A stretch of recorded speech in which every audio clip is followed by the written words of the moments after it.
сәлеметсіңдер ме, оқушылар? Бүгінгі сабағымыздың тақырыбы пайыздар.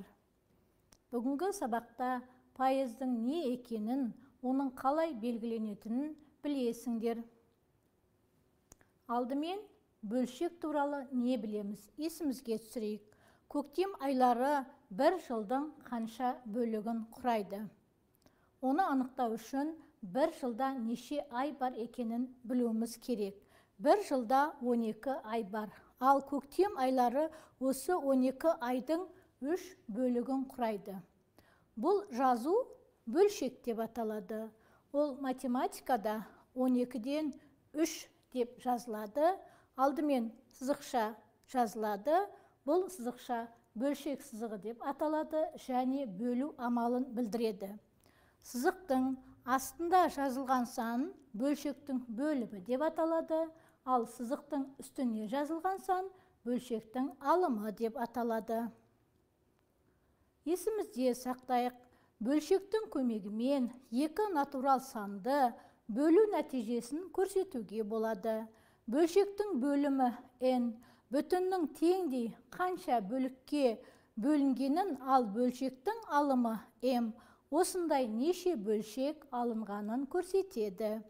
Алымы мен бөлімін бөліп тұрған сызық бөлшек сызығы деп аталады. Бірінші фигура теңдей неше бөлікке бөлінгенін анықтап алайық. Бірінші қатарда 6 бөлік және екінші қатарда теңдей 6 бөлікке бөлінген. Демек, фигура теңдей 12 бөлікке бөлінген. 12 санын бөлшек сызығының астына жазамыз, яғни бөліміне жазамыз. Енді теңдей 12 бөлікке бөлінген фигураның қанша бөлігі боялғанын анықтаймыз. 3 бөлігі боялған 3 санын бөлшек сызығының үстіне, яғни алымына жазамыз. Оқимыз 12-ден 3. Келесі фигурада теңдей неше бөлікке бөлінген? Бұл фигурада теңдей 12 бөлікке бөлінген. Үстіңгі қатарда 6 теңдей 2 бөлік, астыңғы қатарда теңдей 6 бөлік. 12 санын бөлшек сызығының астына жазамыз. Боялған бөліктерін анықтаймыз. 6 бөлігі боялған, 6 санын бөлшек сызығының үстіне жазамыз. Оқимыз 12-ден 6. Келесі фигура 3 бөлікке бөлінген, 1 бөлігі боялған. 3-тен 1. Келесі фигура теңдей 8 бөлікке бөлінген, оның 5 бөлігі боялған. Бөлшек түрінде жазсақ 8-ден 5. Бөліндіні бөлшек түрінде жазып көрсетейік. 6 мен 8-дің бөліндісі. 6 бөлінгіш, 8 бөлгіш. Бөлшек сызығын сызып, бөлінгішті бөлшектің алымына жазамыз, ал бөлгішті бөлшектің бөліміне жазамыз. 8-ден 6. 12 мен 25-тің бөліндісі. 25-тен 12. 12-ні бөлшектің алымына жазамыз, ал бөлгішті 25-ті бөлшек сызығының астына бөліміне жазамыз. 7 мен 90-ның бөліндісі. 90-нан 7. Бөлінгішті, яғни 7-ні бөлшектің алымына жазамыз, бөлгішті 90-ды бөліміне жазамыз. 1 мен 100-дің бөліндісі. Бөлшек түрінде 100-ден 1 түрінде жазылады. 4 пен 100-дің бөліндісі бөлшек түрінде 100-ден 4 түрінде жазылады. Есімізде сақтайық. 100-ден 1 үлес өзінің айрықша арнайы пайыз атауына ие болады. Пайыз бұл бөлімі 100 болатын бөлшекпен өрнектелген шаманың, яғни санның бөлігі. 1% дегеніміз санның 100-ге бөлгендегі 1 бөлігі 1%-ды құрайды. Пайыз белгісін пайдаланып, бөлшектерді пайыз түрінде жазыңдар. 100-ден 4% құрайды. Себебі санның 100-ге бөлінгендегі 1 бөлігі 1% болғандықтан 100-ден 4 бөлігі 4%-ды құрайды. 100-ден 25% құрайды. жүзден 38 пайызды құрайды. Жүзден 59 пайызды құрайды.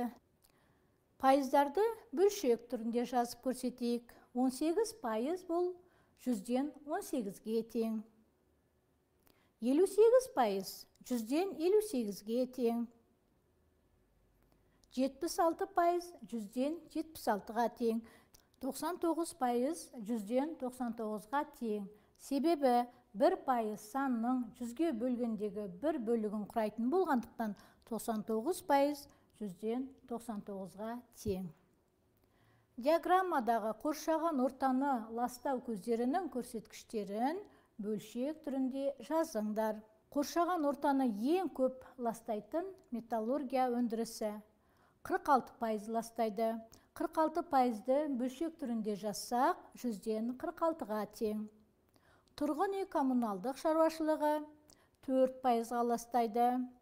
4-ті бөлшек түрінде жазсақ, жүзден 4-ке тең. Химия өндірісі көп ластайды, 27 пайызға тең. 27 пайызды бөлшек түрінде жүзден 27 деп жазамыз. Ауыл шаруашылығы 7 пайызға ластайды. 7 пайызды бөлшек түрінде жүзден 7-ге тең деп жазамыз. Ағаш өңдеу өнеркәсібі 9 пайызға ластайды. 9 пайызды бөлшек түрінде жүзден 9-ға тең деп жазамыз. Өндіруші өнеркәсіп 3 пайызға ластайды. 3 пайызды бөлшек түрінде жүзден 3 деп жаздық. Басқалары 4 пайызға ластайды. 4 пайызды бөлшек түрінде жүзден 4 деп жаздық. Себебі пайыз санның 100-ге бөлгендегі 1 бөлігін құрайтындықтан 4 пайыз жүзден 4 бөлігін құрап тұр.